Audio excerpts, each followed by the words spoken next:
This is Rockport Ryan with Texas Fishing Tips, and this is your weekly fishing report. All right, starting out this week, weather's actually looking pretty good. I want to say thank you to all the people that actually watch the videos. I've got to meet some of you people personally, and it really is a great joy to actually know that there are people out there watching them. So thank you to people like Charles that watch the videos regularly and then come down and book trips. So thank you very much for watching the videos. We're going to be starting out this week at the Aransas Aquatic Center.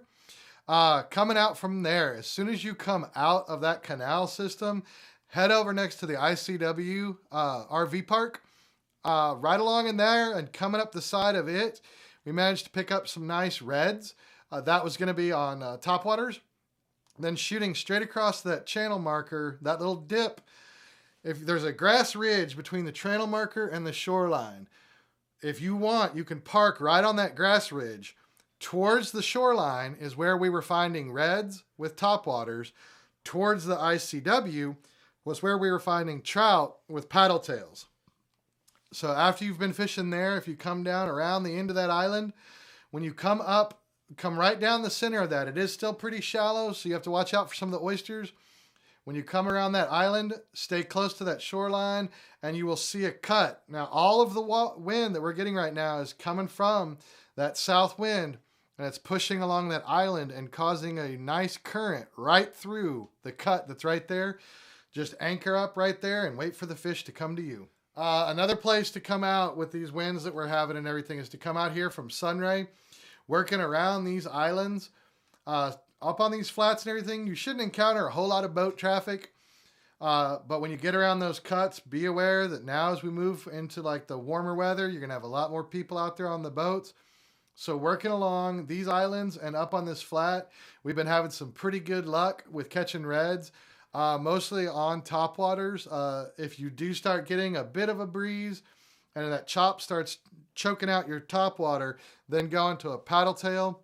And with that, we've been running the Z-Man trout trick, still the fried chicken, and then also the margarita lime has been doing really well. Another place to come out with these winds that we're having and everything is to come out here from Sunray, working around these islands. Up on these flats and everything, you shouldn't encounter a whole lot of boat traffic. But when you get around those cuts, be aware that now as we move into like the warmer weather, you're going to have a lot more people out there on the boats. So working along these islands and up on this flat, we've been having some pretty good luck with catching reds, mostly on topwaters. If you do start getting a bit of a breeze and that chop starts choking out your topwater, then go into a paddle tail. And with that, we've been running the Z-Man trout trick, still the fried chicken, and then also the margarita lime has been doing really well. All right, this weekend, if you're wanting to hit into the Port Bay area, your best option is going to be coming out from Swan Lake.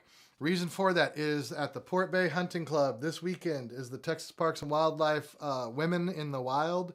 And so out of that hunting club is going to be boats and airboats and kayaks. So the Port Bay Road launch is probably not going to be your best option for this coming weekend.